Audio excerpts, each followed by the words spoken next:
Chapter 16, Winter Days. The weather grew colder. Silver Lake was frozen. Snow fell, but always the wind blew the ice clean, drifting the snow into the tall grass of the sloughs and driving it into the waves on the lower shores.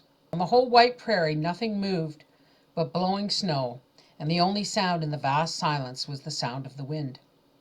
In the snug house, Laura and Carrie helped Ma with the housework. Grace played, running about the big room with toddling short steps. Whenever she was tired of play, she climbed into Mary's lap, for that was the warmest place, and Mary would always tell her a story. Listening to stories, Grace would fall asleep. Then Ma laid her in the trundle bed by the stove, and they all settled down for a cozy afternoon of knitting and sewing and crocheting. Pa did the chores and walked the trap line he had set along the edge of the big slough. In the lean-to, he skinned foxes and coyotes and muskrats and stretched the furs on boards to dry.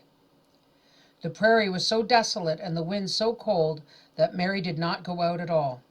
She loved to sit sewing in the pleasant warm house, taking tiny even stitches with the needle that Laura threaded for her. At twilight, Mary did not put away her sewing. She told Laura, "I can sew when you can't see to, because I see with my fingers." "You sew more beautifully than I can any time," Laura told her. "You always could." Even Laura liked the cozy afternoons of rocking and stitching and talking a little, though she never would truly enjoy the sewing as Mary did. Often she was restless in the house. Then she would walk from window to window, looking into a whirl of snowflakes and listening to the wind, till Ma said gently, "I declare, I don't know what gets into you, Laura." When the sun shone, no matter how cold it was, Laura must go out. Then Ma would let them go, and she and Carrie, well wrapped up in coats and hoods, with shoes and mittens and mufflers on, went sliding on Silver Lake.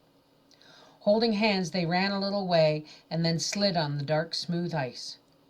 First one foot, then the other. With little runs between slides, they went back and forth, breathless and warm and laughing. Those were glorious days when they were out in the glitter of the sharp cold. Then it was good to come into the warm, close house, and good to eat supper, and through the evening of music and singing and dancing, Laura was the merriest of all.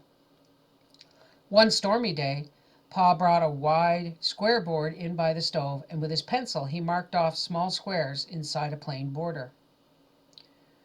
"Whatever are you making, Pa?" Laura asked, and he answered, "Wait and see." He had heated the tip of the poker red hot in the stove, and carefully he burned black every alternate little square. "Curiosity killed the cat, Pa," Laura said. "You look pretty healthy," said Pa. Tantalizing, he sat there whittling until he had made 24 small squares of wood. Half of them he laid on the hot stove, turning them until they were burned black all over. Then he ranged all these pieces in squares on the board and set the board on his knees. "Now, Laura," he said. "Now what?" said Laura. "These are checkers, and this is a checkerboard. Pull up your chair and I'll show you how to play checkers." She learned so well that before the storm ended she had beaten Pa in one game. But after that they did not play so immoderately. Ma did not care to play, nor Carrie, so after one game Pa always put the board away. "Checkers is a selfish game," he said, "for only two people can play it. Bring me the fiddle, Flutterbudget."